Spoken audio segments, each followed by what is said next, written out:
Hey, hello guys, welcome back to our channel.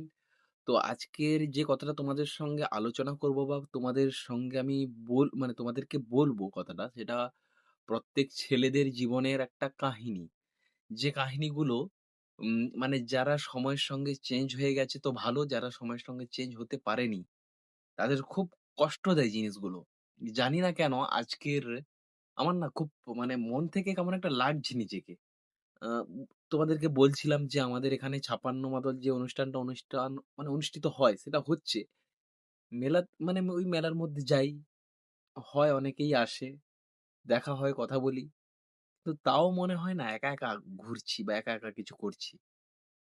জিনিসগুলো খুব অন্যরকম হয়ে গেছে। যখন ছোট ছিলাম বা এহ গত বছর যেটা হয়ে গেছে সেটা। কিন্তু এই ২০২৬ টা একটু ডিফারেন্স যাচ্ছে। আমি বুঝতে পারছি না কেন এরকম হচ্ছে আমার সঙ্গে। তো আরো কিছু, কিছু ঘটনা আছে যেগুলো দেখবে কারোর পুকুর আছে, সেই পুকুরের মধ্যে পাড়ার সবাই এসে পাড়ার সবাই বলতে কি, যারা আমাদের বয়সী বা আমাদের থেকে একটু ছোট, তারা এসে একসঙ্গে চান-ফান করা হতো। ঘাটে বসতাম, যেখানটায় যে পুকুর আছে, পুকুরের উপরে যেটা স্ল্যাব দেওয়া আছে একটা ঢালাই করে, ওখানে বসতাম।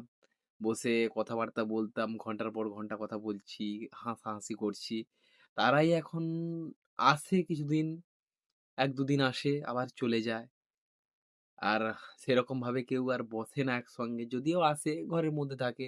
বাড়ির মধ্যে থাকে সবাই। বেরোয় না কেউ। কথাও তেমন বলা হয় না তেমন একটা। সবাই এখন ব্যস্ত হয়ে গেছে জীবনে।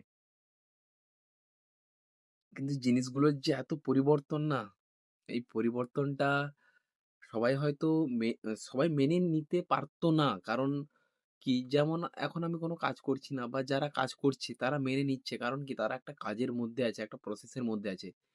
যখন আমি কোথাও একটা জায়গায় ছিলাম কাজের মধ্যে, তখনও আমি এসব ভাবতাম না। কিন্তু এখন একদম কাজের মধ্যে নেই। কোন কাজ করছি না সারাদিন ধরে। মাথার মধ্যেই শুধু এইসবগুলো ঘুরছে আমার। সত্যি বলছি। জানি না জিনিসগুলো কিরকম শোনাচ্ছে তোমাদের কাছে। আমি হয়তো ঠিক করে বলতে পারছি না তোমাদেরকে। তাই না? আর আমি আমি এবার থেকে ভেবেছি যে লিখে, লিখে রাখবো। লিখে, লিখে রেখে তোমাদেরকে ভালোভাবে শোনাবো। ভালোভাবে বলতে কি, আমি ভেবেছি যে খাতায় লিখবো, টপিকটা লিখবো জিনিসগুলো। জিনিসগুলো একটা টপিক লিখবো, তার নিচে আরেকটা কি বলবো সেটা নিয়ে লিখবো। এইভাবে লিখে, লিখে তোমাদেরকে জানাবো। ঠিক আছে? তো আজকে এই কথাগুলো বললাম, তোমাদের সঙ্গে শেয়ার করলাম। অবশ্যই আমার ভালো লাগছে কথাগুলো বলে তোমাদের সঙ্গে। একমাত্র আমি দেখলাম আজকাল বা যতদিন ধরে আমি বানাচ্ছি ভিডিওগুলো, ঠিক আছে? তো যখনই আমি ভিডিও বানাতে বসি তখনই আমার ভালো লাগে। তার আগে কিন্তু সারাদিন ধরে মনটা ভালো থাকে না। আসছি তোমাদের সঙ্গে নয়। বেসিক্যালি এখন ক্যামেরার সামনে বসিয়ে বানাচ্ছি। ভালো লাগছে জিনিসগুলো। বাড়িতে সবাই চলে এসছে প্রায়। আর আমি তো এখনো এতটাও used to হয়ে উঠতে পারিনি জিনিসটাকে নিয়ে। তো কেউ না থাকলে তখনই বানাই আমি জিনিসগুলো।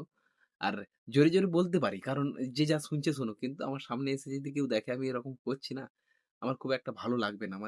আমি একটা ঠিকঠাক নিতে পারবো না বলতে এরকম নয় যে নিতে পারবো না, সুসাইড করে নেবো, এটা নয়।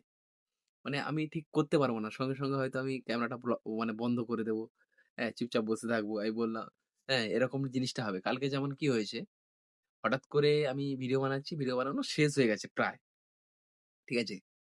তো শেষ হয়ে যাওয়ার পর দেখি দাদা উঠে এলো সঙ্গে, সঙ্গে। তখন আমি দাদা বলছে, "কি করছিস এটা নিয়ে?" আমি তখন বললাম যে, "এটা নিয়ে দেখছি যে কিভাবে ভিডিও কেমন দেখা যায়, এতে ভালো দেখা যায় না অতটাও ভালো না দেখা যায়।"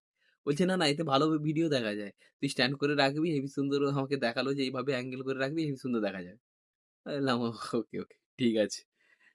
তো আজকের মতো এই পর্যন্তই। তোমাদের সঙ্গে যে এই যে সারাদিন ধরে যে জিনিসগুলো করি বা জিনিসগুলো ভাবি, সেগুলো যে তোমাদের কাছে আমি বলে ফেলি না, এটা আমার খুব ভালো লাগে। এই যে আমি মাঝে, মাঝে মাথায় এরকম হাত দিচ্ছি, এখানে এরকম হাত দিচ্ছি। এগুলো করে দিচ্ছি হয়তো, কিন্তু এগুলো করা উচিত নয়। তোমাদেরকে ভালোভাবে তোমাদের কাছে আমাকে রিপ্রেজেন্ট করা উচিত আমার কথাগুলোকে। যাতে তোমাদের সঙ্গে আমার এই যে কানেকশনটা ভালো হয়। ঠিক আছে? তো আজকের মতো এই পর্যন্তই। দেখা হচ্ছে তোমাদের সঙ্গে নেক্সট ভিডিওতে। Tata, bye, bye. অবশ্যই সাবস্ক্রাইব করো। তাড়াতাড়ি সাবস্ক্রাইব করো।